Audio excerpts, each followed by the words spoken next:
Hi. പലർക്കുള്ളൊരു സംശയമാണ് നമ്മൾ ഈ എത്ര സാധന ചെയ്തിട്ട് എന്താണ് ഒരു ഇമ്പ്രൂവ്മെൻ്റ് ഉണ്ടാവാത്തത് എന്ന്.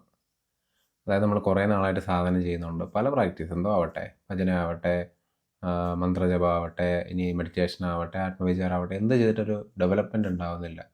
എന്തുകൊണ്ടാണ് ഇതിനൊരു അവസാനം ഇല്ലാത്തതെന്ന് പലർക്കും ഒരു കൺഫ്യൂഷൻ ഉണ്ടാകുന്നുണ്ട്. അപ്പോൾ നമ്മൾ ആദ്യം മനസ്സിലാക്കേണ്ടത് ഈ നമ്മുടെ സ്പിരിച്വൽ പ്രാക്ടീസ് ഫോർവേഡ് ആവുന്നുണ്ടോ എന്ന് നമ്മൾ തീരുമാനിക്കേണ്ടത് ഒരിക്കലും നമ്മുടെ എക്സ്പീരിയൻസുകൾ വെച്ചിട്ടാവരുത്. കാരണം ചില ദിവസങ്ങളിൽ നമുക്ക് നല്ല എക്സ്പീരിയൻസ് ആയിരിക്കും. നമ്മുടെ തോട്ട്സൊക്കെ കുറഞ്ഞ് നമ്മൾ നല്ല അവസ്ഥയിലേക്ക് ഇങ്ങനെ പോവുമായിരിക്കും. അപ്പോൾ നമ്മൾ വിചാരിക്കുന്നു ഓക്കെ നമ്മുടെ സ്പിരിച്വൽ പ്രാക്ടീസ് നല്ല രീതിയിൽ പോകുന്നുണ്ട്. പെട്ടെന്നൊരു ദിവസം ഒരുപാട് തോട്ട്സ് കയറി വരികയാണ്. അപ്പോൾ നമ്മൾ വിചാരിക്കണോ ഇത്രയും കാലം ഞാൻ ചെയ്തതിൻ്റെ എഫക്റ്റ് എല്ലാം പോയി, എൻ്റെ എല്ലാ പ്രയത്നവും വെറുതെ ആയില്ല, എൻ്റെ മനസ്സ് വീണ്ടും കിടന്ന് ഓടയില്ലേ എന്ന് വിചാരിക്കും. അപ്പോൾ നമ്മൾ ഒരിക്കലും മനസ്സിനെ ജഡ്ജ് ചെയ്യരുത്. തോട്ട്സ് ഇല്ലാത്ത സ്റ്റേറ്റുകൾ നിങ്ങൾക്ക് ഉണ്ടാകുന്നുണ്ടെങ്കിൽ അതൊരു സ്പിരിച്വൽ മെഷർമെൻ്റ് ആയിട്ട് കണക്കാക്കുന്നതിന് തെറ്റൊന്നുമില്ല. നമുക്കൊരു മോട്ടിവേഷൻ തരും അത്. പക്ഷെ അതിൽ നമ്മൾ ഡിപ്പെൻഡൻ്റ് ആയിക്കഴിഞ്ഞാൽ അതില്ലാത്ത അവസ്ഥ വരുമ്പോഴത്തേക്കും നമ്മൾ എന്ത് ചെയ്യും? നമ്മൾ പെട്ടുപോകും. നമ്മൾ ഒന്നാമത് ഈ മെഡിറ്റേഷൻ ചെയ്ത് മൈൻഡ് സ്റ്റേബിലൈസ് ചെയ്ത് പോയിക്കൊണ്ടിരിക്കുമ്പോഴത്തേക്കും ഉള്ളിൽ ഉറങ്ങിക്കിടക്കുന്ന വാസനകളും നമ്മൾ അറിയാതെ നമ്മുടെ ഉള്ളിലെ ട്രോമാസൊക്കെ തള്ളി പുറത്തേക്ക് വരാൻ സാധ്യതയുണ്ട്. അത് ഒരുപാട് ഡീപ്പിലേക്ക് പോകുമ്പോഴായിരിക്കും വരുന്നത്. അപ്പോൾ ആദ്യം നമ്മൾ സർഫസ് ലെവലിൽ നിൽക്കുമ്പോൾ നമ്മുടെ മനസ്സ് നല്ല കാമായിട്ടിരിക്കും. പിന്നീട് ആ സർഫസ് ലെവലിൽ നിന്ന് മാറി ഉള്ളിലേക്ക് പോകുമ്പോഴായിരിക്കും അത് നമ്മൾ കണ്ടെത്തുന്നത്.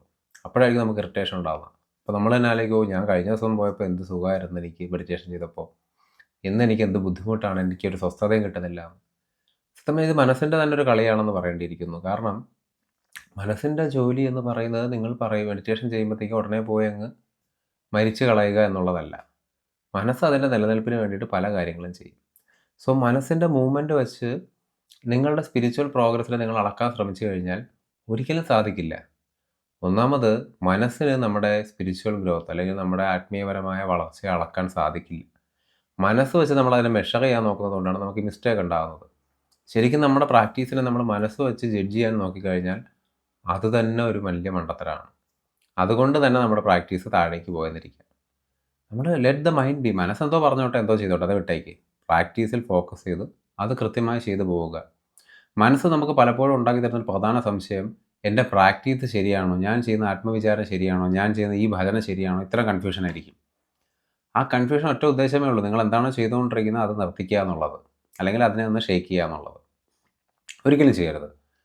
നിങ്ങൾ ആത്മാർത്ഥമായ കൃത്യമായ ഒരു പ്രാക്ടീസ് ചെയ്യുകയാണ്, അതെന്ത് പ്രാക്ടീസ് ആയാലും മനസ്സിനെ ശ്രദ്ധിക്കാതെ ഒരു പ്രാക്ടീസ് നിങ്ങൾ ചെയ്യുകയാണെന്നുണ്ടെങ്കിൽ ആ പ്രാക്ടീസ് ഇമ്പ്രൂവ് ആവും. നിങ്ങളുടെ മൈൻഡിനെ സ്റ്റേബിലൈസ് ചെയ്യാൻ ആ പ്രാക്ടീസിന് സഹായിക്കും, അതിന് കഴിയും. എസ്പെഷ്യലി നമ്മുടെ ഒരു സ്പിരിച്വൽ ഗ്രോത്തിന് വേണ്ടി നമ്മൾ ആത്മാർത്ഥമായിട്ട് നമ്മുടെ ഉള്ളിലേക്ക് നോക്കുന്ന ഒരു പ്രാക്ടീസ് നമ്മൾ ചെയ്യുകയാണെന്നുണ്ടെങ്കിൽ the entire universe conspires for you എന്നൊക്കെ പറഞ്ഞ പോലെ ഭഗവാന്റെ ഗ്രേസ് നിങ്ങൾക്കുണ്ടാവും, ഭഗവാന്റെ കരുണ നിങ്ങളുണ്ടാവും. ആ കരുണ നിങ്ങൾ ചെയ്യുന്ന പ്രാക്ടീസിൽ എന്തെങ്കിലും തെറ്റുണ്ടെങ്കിൽ അത് ശരിയാക്കിക്കോളും. നിങ്ങൾ അതിനെപ്പറ്റി ഓർത്ത് വിഷമിക്കേണ്ട. അതിനെപ്പറ്റി ഓർത്ത് വിഷമിക്കുന്ന ആളാരാണ്? മനസ്സാണ്. മനസ്സിനെ കൊല്ലുന്ന പണിയാണ് നമ്മൾ ചെയ്തുകൊണ്ടിരിക്കുന്നത്. അപ്പോൾ അയ്യോ എന്നെ കൊല്ലുന്ന പണി നിങ്ങൾ നേരെ ചെയ്യുന്നില്ലേ എന്ന് ആലോചിച്ച് മനസ്സ് വിഷമിക്കുന്നുണ്ടെങ്കിൽ അപ്പോഴേ മനസ്സിലാക്കണം മനസ്സിനെന്തോ വേറെ ഉദ്ദേശമുണ്ടെന്ന് ഇതിൻ്റെ പിന്നിൽ. ശരിക്കും അതാണ് സത്യം.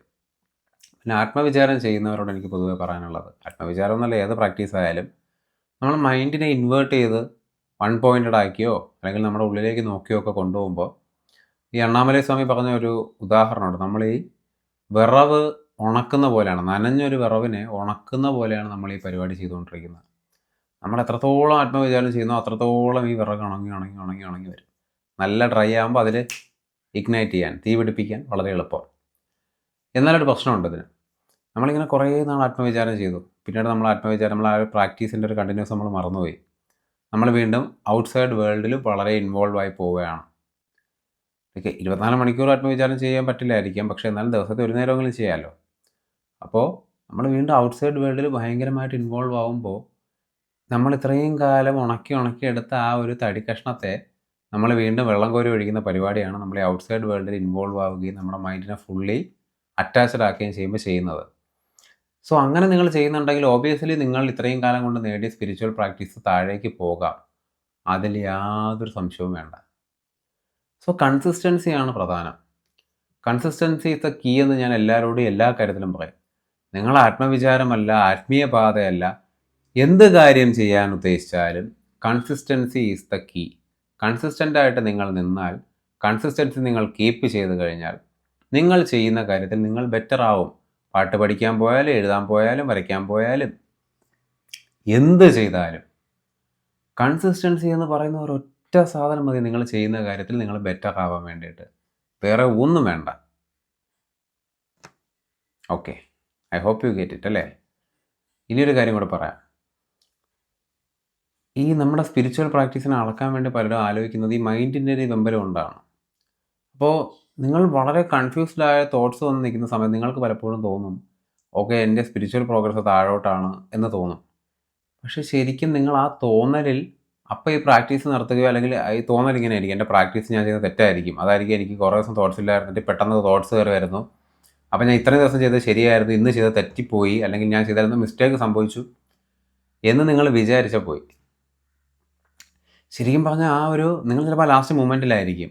ആ ലാസ്റ്റ് മൂമെൻറ്റിൽ അത് എത്താറായപ്പോഴത്തേക്ക് അതിൽ നിന്ന് രക്ഷപ്പെടാനുള്ള മനസ്സിൻ്റെ വെപ്രാളമാണ് അവിടെ കാണുന്നത്. ആ വെപ്രാളത്തിൽ നിങ്ങൾ വീണ് പോയാൽ, മനസ്സ് പറയുന്ന കള്ളത്തരങ്ങൾ നിങ്ങൾ വിശ്വസിച്ച് കഴിഞ്ഞാൽ, നിങ്ങൾ ഇത്രയും കാലം ചെയ്ത എഫേർട്ട് വെറുതെ ആയിപ്പോവും. ശരിക്കും പറഞ്ഞാൽ കോടാനുകോടി തോട്ട്സ് നിങ്ങളുടെ തലയിൽ വന്ന് കയറുന്ന മൂമെൻറ്റിലായിരിക്കാം. അതിന് മുമ്പ് നിങ്ങളൊരു ദിവസം വളരെ കാമായിരിക്കാം, ഇപ്പം നിങ്ങൾ ഭയങ്കരമായ തോട്ട്സിൻ്റെ ഇൻവോൾവായി നിൽക്കുകയാണ്. പക്ഷേ നിങ്ങൾ പ്രാക്ടീസ് അപ്പോഴും ചെയ്യുന്നുണ്ടെങ്കിൽ നിങ്ങൾ ശരിക്കും അതിന് തൊട്ടടുത്തായിരിക്കാം. ഈ തോട്ട്സ് ഇങ്ങനെയും വന്നുകൊണ്ടിരിക്കുന്നുണ്ട്, ചിലപ്പം അടുത്ത നിമിഷം അത് സംഭവിക്കും. അടുത്ത നിമിഷമായിരിക്കും അത് സംഭവിക്കാൻ പോകുന്നത്.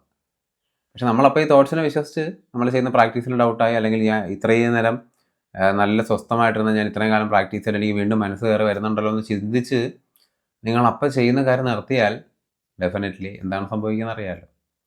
Don't believe the mind. മനസ്സിനെ വിശ്വസിക്കരുത്. മനസ്സ് ഒരു രോഗമാണ്, അത് മറക്കാതിരിക്കുക. Thank you.